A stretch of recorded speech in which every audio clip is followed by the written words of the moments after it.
Bismillahirrahmanirrahim. Assalamualaikum warahmatullahi wabarakatuh. Alhamdulillahi rabbil alamin alladzi arsala rasulahu bil huda wa dinil haqq liyudhhirahu 'alad dini kullihi wa kafa billahi shahida. Asyhadu an la ilaha illallah wahdahu la syarika lah wa asyhadu anna Muhammadan 'abduhu wa rasuluhu alladzi la nabiyya ba'da.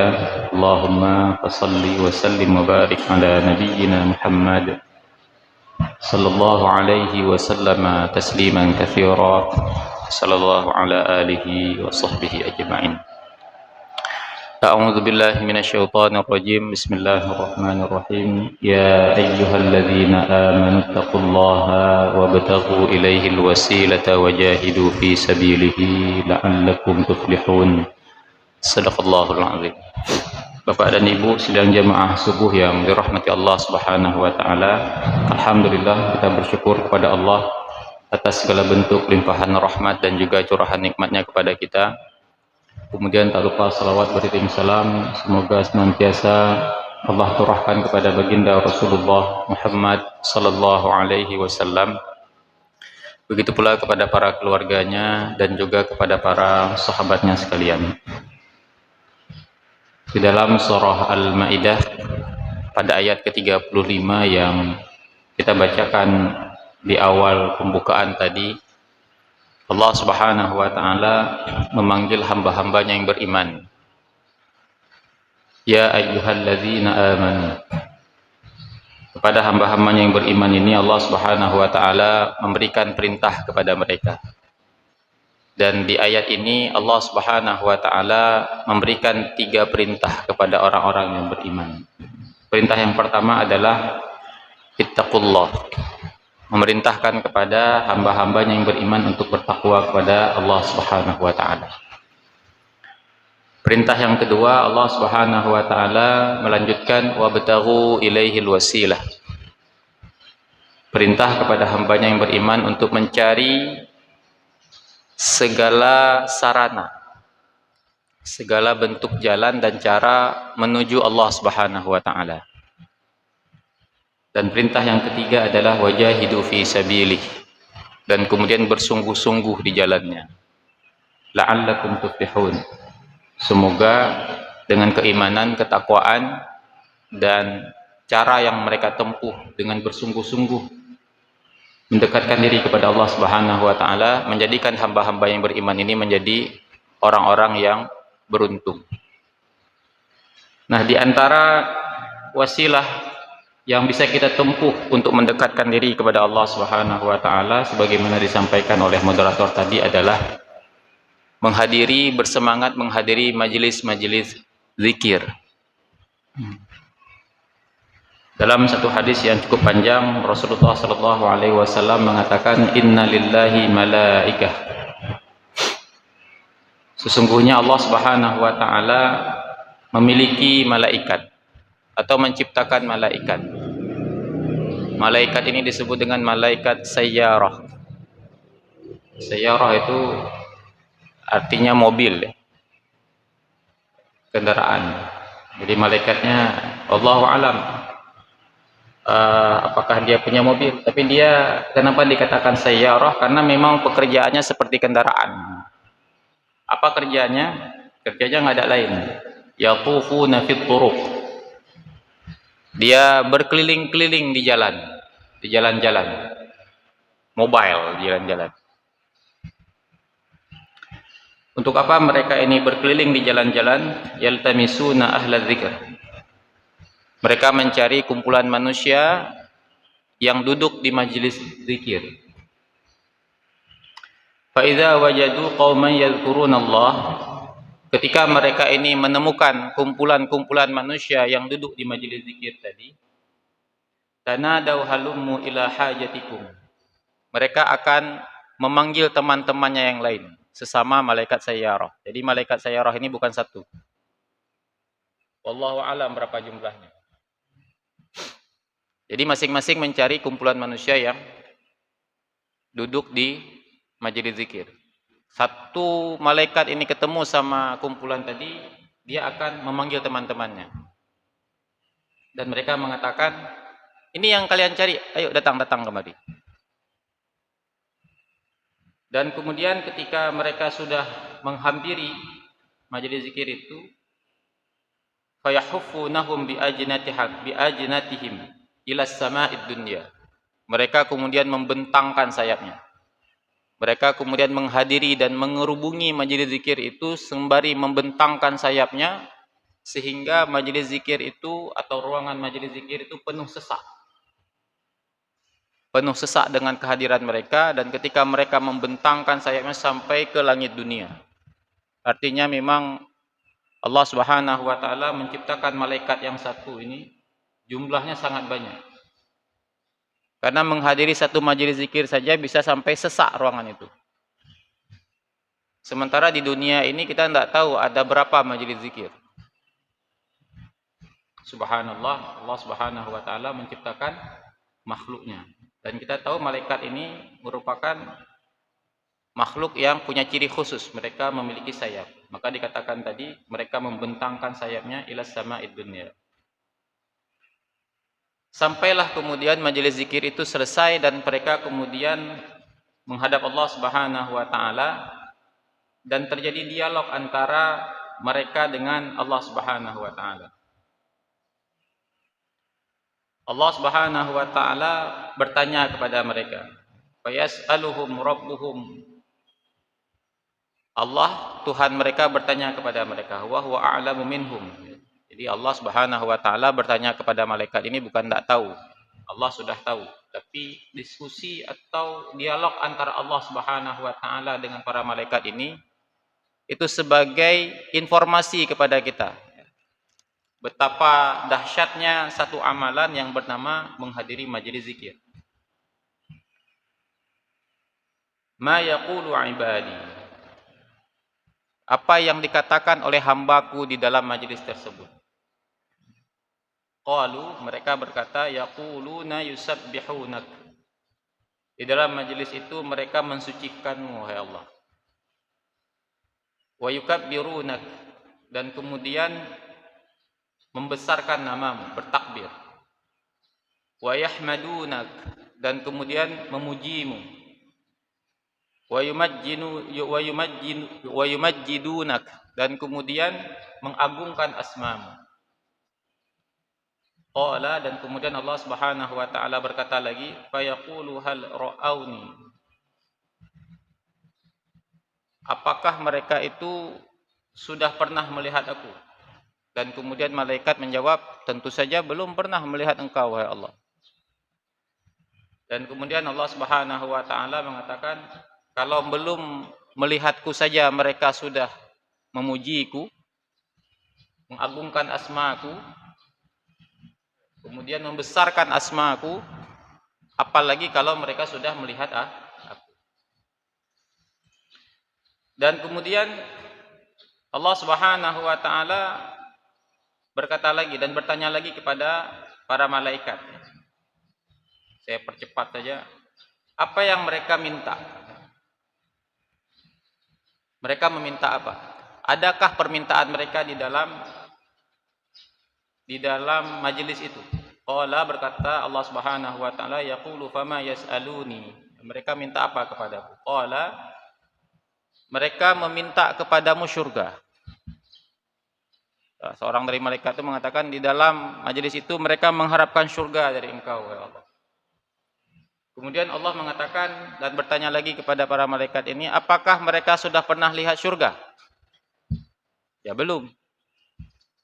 Belum lihat surga saja mereka dah minta. Jadi mereka meminta sesuatu yang enggak pernah mereka lihat, enggak pernah mereka dengar, dan kenikmatan surga itu bahkan tak pernah terlintas di hati mereka.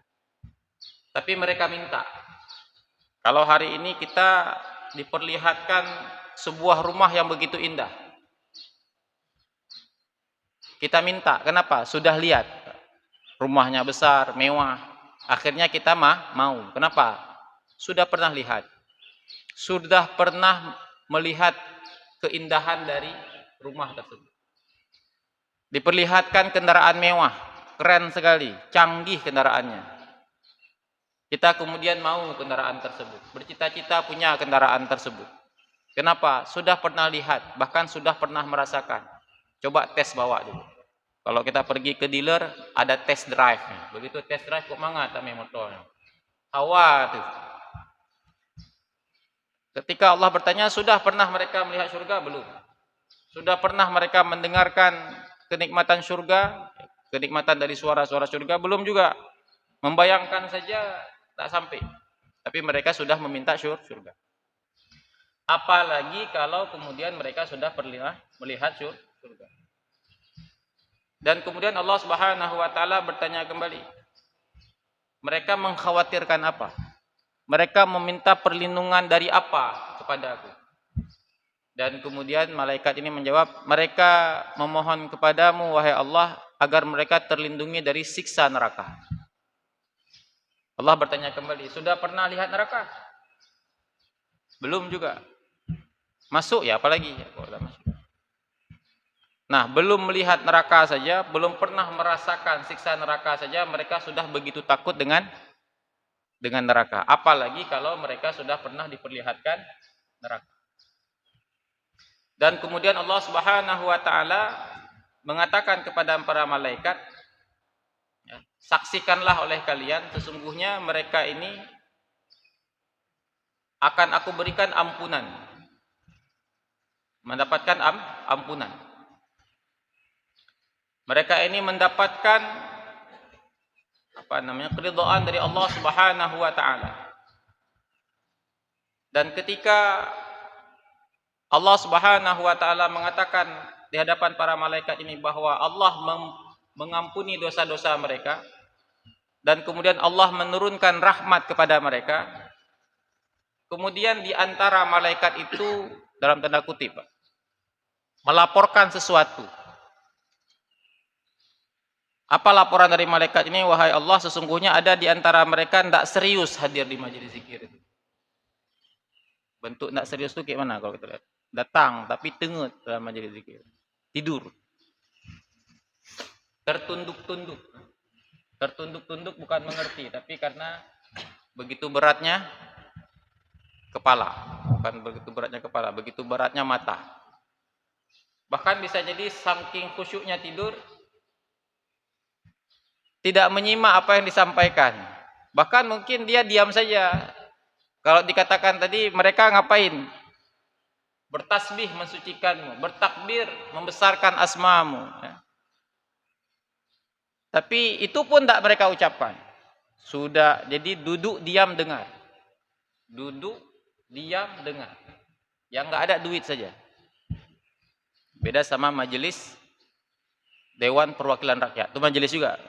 Majelis Permusyawaratan Rakyat. Ini majelis zikir, itu majelis Permusyawaratan Rakyat. Kalau itu duduk diam dengar duit. Kalau ini duduk diam dengar saja.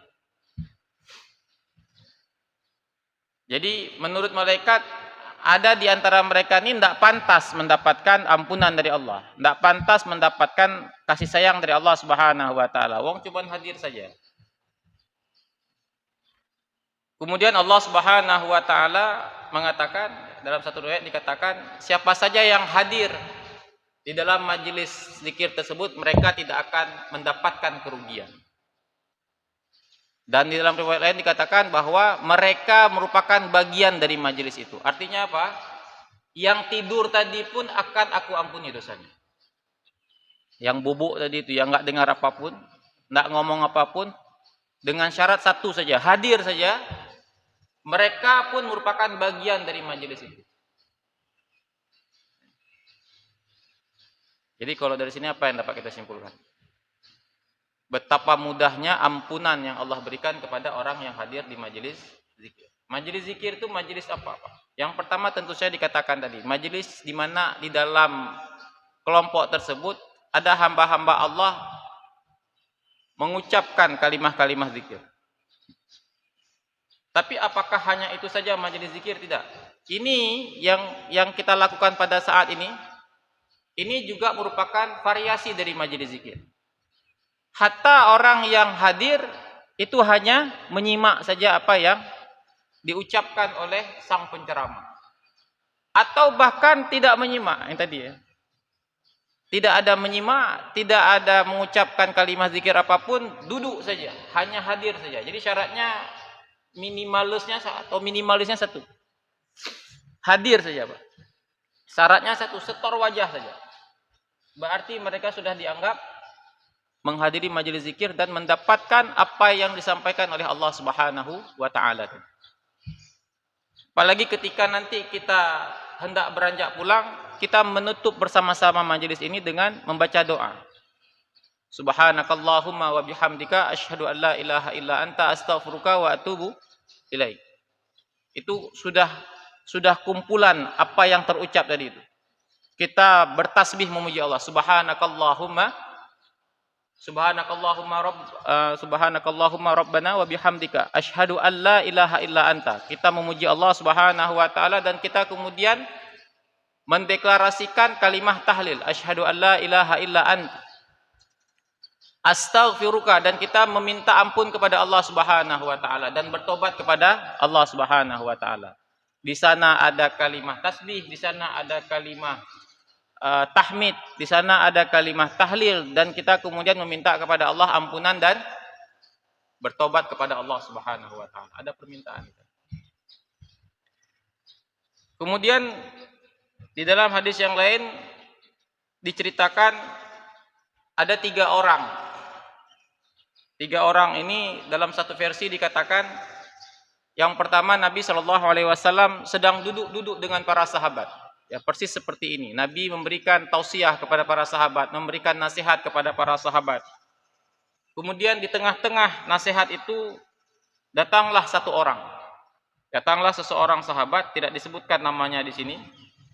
Dan kemudian dia bergabung ke dalam majelis tersebut. Misalkan seperti ini, Pak. Tiba-tiba ada yang datang dan kemudian langsung duduk di tempat yang kosong.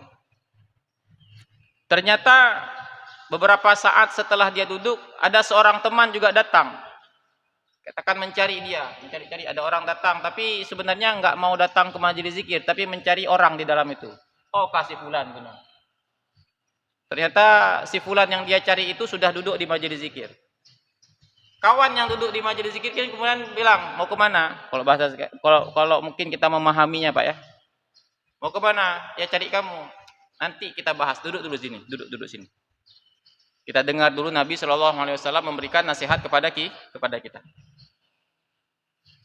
Dia tidak ada niat awalnya, tapi karena nggak enakan, Pak. Udah ngobrol, lagi ceramah berlangsung, udah ngobrol. Orang lihat-lihat dia. Duduklah dia. Jadi dia malu jadi pusat perhatian atau enggak enak, akhirnya terpaksa duduk.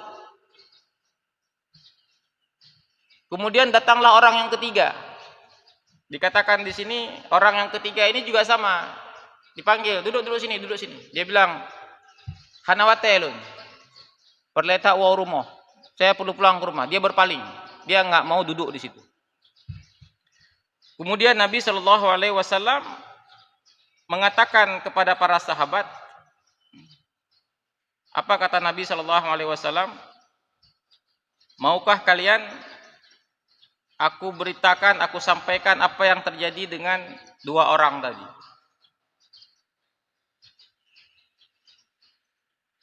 Apa yang terjadi dengan 2 orang tadi?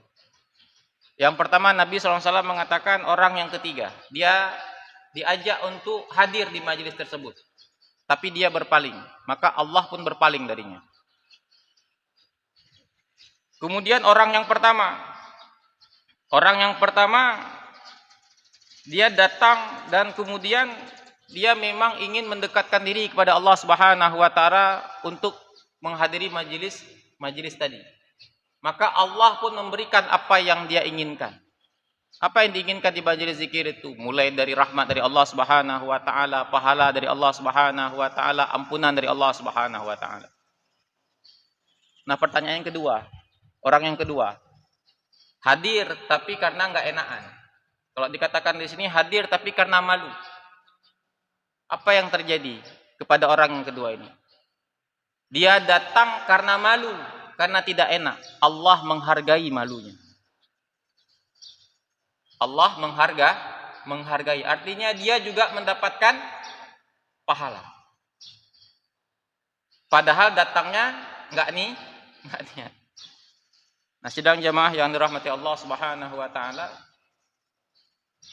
mungkin pada hari ini kita menyangka bahwa wasilah atau sarana-sarana mendekatkan diri kepada Allah Subhanahu wa taala hanya berupa amalan-amalan pribadi seperti salat, puasa, bersedekah. Namun jangan lupa ada di antara variasi amal-amal kebaikan atau sarana-sarana untuk mendekatkan diri kepada Allah Subhanahu wa taala itu juga menghadiri majelis-majelis zikir. Dan menghadiri majelis zikir yang paling sederhana itulah dia kita duduk-duduk di majelis-majelis yang diadakan oleh para pengurus masjid. Apakah pengajian ba'da maghrib, apakah pengajian ba'da subuh. Itu semua adalah variasi dari majelis zikir.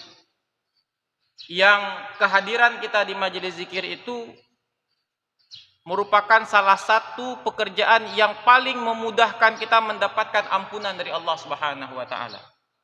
Hatta lebih mudah daripada ucapan istighfar kita.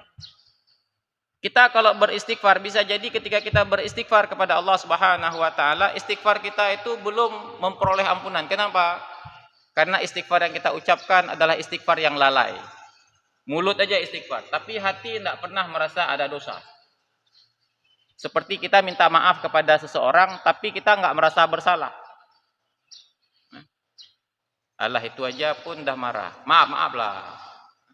Kita bilang maaf, tapi orang yang mendengarkan perkataan maaf kita, dia tahu. Yang gekeun mentang maaf. Tapi hana salah lah, hana merasa salah. Maaflah kalau gitu. Daripada ngambek, minta maaf aja kan. Nah, itu minta maaf itu bukan minta maaf, Pak. Mulut aja minta maaf, tapi hatinya dan kemudian bahasa tubuhnya itu adalah bahasa tubuh yang mencerminkan dia tidak merasa bersalah. Cuman daripada panjang urusan, minta maaf saja. Sama kayak orang-orang pada kebanyakan hari ini kan, ngomong seenak hati, seenak mulutnya di media sosial. Sudah viral baru kemudian minta maaf di atas materai. Karena sudah viral baru minta maaf. Mohon maaf saya kemarin hilaf. Udah 2 minggu dikritik bahkan dilapor ke polisi, disomasi baru minta maaf. Mana ada minta maaf sebenarnya. Sudah terpaksa saja. Nah, bisa jadi kita kepada Allah Subhanahu wa taala juga begitu. Mulut kita beristighfar. Tadi kita habis sholat beristighfar. Mulut saja beristighfar, tapi hati tidak pernah merasa ada salah kepada Allah Subhanahu wa taala. Jadi istighfarnya istighfar biasa saja. Nah, bisa jadi istighfar tadi itu tidak Allah terima dan tidak berujung pada ampunan dari Allah Subhanahu wa taala. Tapi menghadiri majelis zikir, hatta kita itu hadir bukan karena niat yang serius, tapi hanya hadir saja, itu sudah berpotensi menghasilkan ampunan dan kasih sayang dari Allah Subhanahu wa taala. Karena tadi ada malaikat yang dalam tanda kutip melaporkan, ada di antara mereka enggak serius menghadiri majelis itu. Nah, pertanyaannya apa hikmah mudahnya Allah Subhanahu wa taala memberikan ampunan, pahala dan kasih sayang kepada hamba-hambanya yang hadir di majelis zikir? Karena mendengarkan nasihat itu merupakan salah satu pintu bagi kita untuk kembali meningkatkan keimanan dan amal kita. Maka dalam surah Al-Asr itu Allah Subhanahu wa taala menyebutkan wal 'asr innal insana lafi khusr. Sesungguhnya manusia itu berada di antara kerugian, berada di dalam kerugian, kecuali illal ladzina amanu, kecuali orang yang beriman. Nah, pertanyaannya, iman ini tidak cukup hanya dengan ucapan saja. Dia dibuktikan dengan amal soleh. Illal ladzina amanu wa 'amilus shalihat. Orang yang beriman dan beramal soleh. Itulah orang yang dikecualikan oleh Allah Subhanahu wa taala daripada orang-orang yang merugi. Nah, pertanyaannya, iman itu apakah tetap di hati kita? Enggak. Kita sebagai manusia biasa, iman yang bersemayam di hati kita ini yazidu wa yanqus sifatnya. Terkadang naik, bertambah dia, tapi seringkali turun. Ketika bertambah, amal soleh kita jadi semangat, Pak. Tilawah kita lebih bersemangat, sholat berjamaah kita lebih bersemangat, sedekah kita lebih bersemangat. Tapi kadangkala bahkan sering iman ini turun sehingga tiba-tiba kita tidak bersemangat untuk melakukan amal-amal kebaikan. Lantas bagaimana caranya agar keimanan tadi itu kembali naik? Maka ada aktivitas berikutnya yang disampaikan oleh Allah Subhanahu wa taala dalam surah Al-Asr tadi. Apa kata Allah Subhanahu wa taala? Illal ladzina amanu wa 'amilus solihati wa tawashaw bil haqqi wa tawashaw bis sabr. Yaitu upaya untuk saling mengingatkan dalam kebenaran dan saling mengingatkan di jalan kesabaran. Dan tawashaw bil haqqi wa tawashaw bis sabr ini ada di majelis zikir. Di mana kita saling menasihati, ada yang berbicara pada kesempatan itu, ada yang mendengarkan. Semoga ketika kita hadir dan mendengarkan apa yang disampaikan, keimanan yang tadinya sudah mulai turun, berkurang, akan kembali bertambah. Semoga dengan dua hadis yang tadi kita bacakan, itu memberikan kepada kita semangat untuk meluangkan waktu-waktu kita menghadiri majelis-majelis zikir yang tersedia di lingkungan kita. Semoga dengan majelis itu menjadi salah satu asbab pada hari kiamat nanti kita akan memperoleh sebesar-besarnya ampunan dari Allah Subhanahu wa taala dan memperoleh sebesar-besarnya kasih sayang dari Allah Subhanahu wa taala. Amin amin ya rabbal alamin. Fa'tabiru ya ulil absar la'allakum turhamun. Subhanakallahumma wa bihamdika asyhadu an la ilaha illa anta astaghfiruka wa atubu ilaik. Assalamualaikum warahmatullahi wabarakatuh.